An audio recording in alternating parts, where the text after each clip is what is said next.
तर सरत्या वर्षाला निरोप देण्यासाठी पर्यटकांनी पर्यटन स्थळांवर गर्दी केलेली आहे। तसंच पर्यटक कोकणात जातात ते म्हणजे मांसाहारावरती ताव मारण्यासाठी। नवीन वर्षाच्या स्वागतासाठी कोकणात आलेले पर्यटक मासे, चिकन आणि मटणासह मोदक, आंबोळी, घावणे आणि पुरणपोळी या पदार्थांना देखील पसंती देत आहेत। त्यामुळे सध्या कोकणातल्या हॉटेल्स जी आहेत ती खवय्यांनी गजबजून गेलेली पाहायला मिळतात। याचा आढावा घेतला आमचे प्रतिनिधी अमोल मोरे यांनी। नवीन वर्षाचं स्वागत करताना कोकणात आलेले पर्यटक सध्या इथल्या जे स्थानिक काही पदार्थ आहेत, मच्छी असतील किंवा अगदी आंबोळी, चटणी, घावणे, मोदक यांना हे खाण्यासाठी महत्त्व देत आहेत, चव चाखतात। मी इथले काही ज्यांनी व्हेज खाल्लं आहे त्यांच्याशी बोलण्याचा प्रयत्न करतोय। काय खाल्लं तुम्ही आता? वेज थाळी खाल्ली, सोनकढी खाल्ली, झुणका भाकर खाल्लेला, तांदळाची भाकर होती, छान होतं, सगळं छान होतं। कुठून आलात तुम्ही? मी तशी पुण्यावरून आई आहे, तशी प्रॉपर अमरावतीची आहे। मुक्काम किती दिवस असणार आहे पुढचा? आता 2 दिवसाचा मुक्काम आहे आमचा इथे, आज निघतोय। चव आवडली का तुम्हाला ताई? हो, आवडली आहे। काय खाल्लं?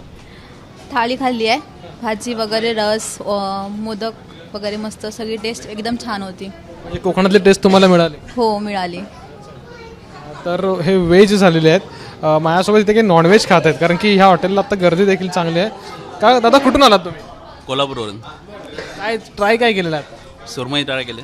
सुरमई मस्त आहे एकदम, जे आपल्याला रत्नागिरीतून खायला लागतं, म्हणजे मच्छी म्हणतो आपण, ती मच्छी छान आहे एकदम, मुलाला जास्त आवडते, त्यामुळे स्पेशली सुरमई खायसाठी आलो रत्नागिरीमध्ये। जेवायचं, कोकणात जेवायचं म्हणजे जेवण। काय ट्राय केलं? नाही, बांगडा घेतला पहिला सुरुवातीला। होय, कोकणासोबत कोकणातली मच्छी फेमस असल्यामुळे मच्छी खायचं हे आहे। मच्छी खाण्यासाठी प्रत्येकानं इथं प्रेफरन्स दिलेला आहे।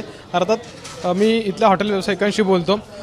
शेट, रिस्पॉन्स कसा आहे पर्यटकांचा आणि डिमांड्स कोणत्या पदार्थांना आहे, विशेषतः 31st आहे म्हणून? कोकणामध्ये आलेला मासा हा कोकण आणि मासे हे गणित पहिल्यापासून जोडून आलेलं आहे। पण जवळजवळ 20 डिसेंबरपासून कोकणामध्ये पर्यटकांची भरपूर ये जा चालत आहे। आम्ही आलेल्या कोकणातले जे पदार्थ आहेत त्याच्यामध्ये पुरणपोळी, उकडीचे मोदक, आंबोळी, घावणे हेही पदार्थ, ज्यामुळे माशाचे सगळे पदार्थ आम्ही उपलब्ध करून दिले आहेत आणि ग्राहक आलेला पर्यटकसुद्धा ते उत्स्फूर्तपणे खाऊन आम्हाला प्रतिसाद देत आहेत। तुम्ही इकडे बघितलं पूर्ण हॉटेलमध्ये सध्या वेटिंग पिरियड देखील आहे। अगदी 20 मिनिटापासून ते अर्धा तासापर्यंत वेटिंग आहे। राज्याच्या कानाकोपऱ्यातून पर्यटक आलेत आणि मेन गोष्ट हीच आहे की इथल्या पदार्थांना, स्थानिक पदार्थांना एक चांगली मागणी आहे। अर्थात न्यू इयरचं सेलिब्रेशन करत असताना प्रत्येकानं काळजी घ्या, सुरक्षित राहा आणि तुम्हा सर्वांना हॅपी न्यू इयर। कॅमेरामॅन महबूब शेखसह अमोल मोरे, एबीपी माझा, रत्नागिरी। एबीपी माझा, उघडा डोळे बघा नीट।